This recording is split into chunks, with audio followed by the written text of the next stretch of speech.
తెలంగాణ గిరిజన ఆశ్రమ పాఠశాలలో కొన్ని సంవత్సరాల నుంచి పనిచేస్తున్నటువంటి ఉద్యోగస్తులు వారి న్యాయమైన సమస్యలు వారి యొక్క యూనియన్స్ ద్వారా మనకు రిప్రజెంటేషన్ ఇవ్వడం జరిగింది.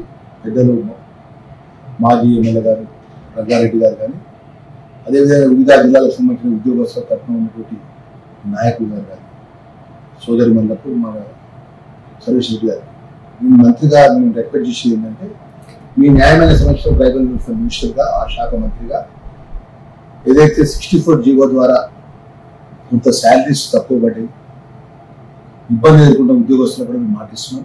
ఆ జీవోను మొత్తం కూడా ఏదైతే డిప్యూటీ సీఎం గారితో ఆ జీవో విషయంలో మాట్లాడినాం 64 జీవో వర్తించకుండా జిల్లాకు సంబంధించిన జిల్లా కలెక్టర్ గారు ఏదైతే వేజెస్ అమలు పరుస్తుందో ఆ విధంగా వేజెస్ ఇచ్చడానికి గతంలో పెండింగ్ ఉన్నాయని కూడా ఇప్పించే బాధ్యత కూడా నేను ప్రత్యేకంగా డిప్యూటీ సీఎం గారితో రిక్వెస్ట్ చేసి అవన్నీ కూడా ఇప్పించేటువంటి బాధ్యత తీసుకుంటా అని చెప్పి ఆ యూనియన్ పరంగా రంగారెడ్డి గారి ముందు మీకు చెప్పడం జరుగుతుంది.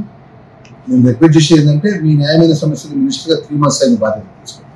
ఈ 4th month తప్పకుండా సాధ్యమంది తొందరగా మీకు ఉన్నటువంటి న్యాయమైన సమస్యలు అన్ని కూడా ప్రభుత్వ నిబంధనకు అనుగుణంగా కూడా నేను పూర్తి చేస్తానని చెప్పి మాట ఇచ్చి అందరూ కూడా సమ్మె విరమించాలని చెప్పి మీ మంత్రిగా ఉద్యోగస్తులకు మనవి చేస్తాను.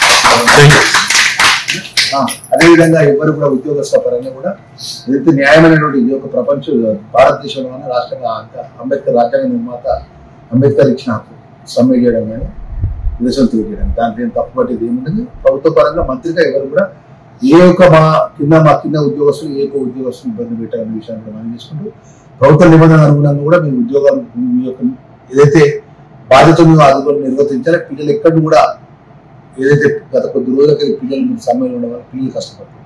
ఆ పిల్లలంతా మన పిల్లలు మనం ఆ స్థాయికి వచ్చిన ఎస్సీ ఎస్టీ ఆ ఒక కుటుంబానికి వచ్చిన వాళ్ళం మంత్రిగా ఉన్నప్పటికీ నేను ఆ కుటుంబంతో వచ్చినాను దళిత కుటుంబంతో పేద కుటుంబంతో వచ్చిన వాళ్ళకి ప్రజలు పిల్లలకు మీరు హాస్టల్ పిల్లలకు కష్టపడి పనిచేస్తున్నారంటే మీరు ఎంతో మన పిల్లలు కాగా మీరు పనిచేస్తున్నారు. ఇప్పటి వరకు ఆశ్రమ స్కూల్స్లో ఉన్నటువంటి ఉద్యోగస్తులకు మంచి పేరు ఉంది.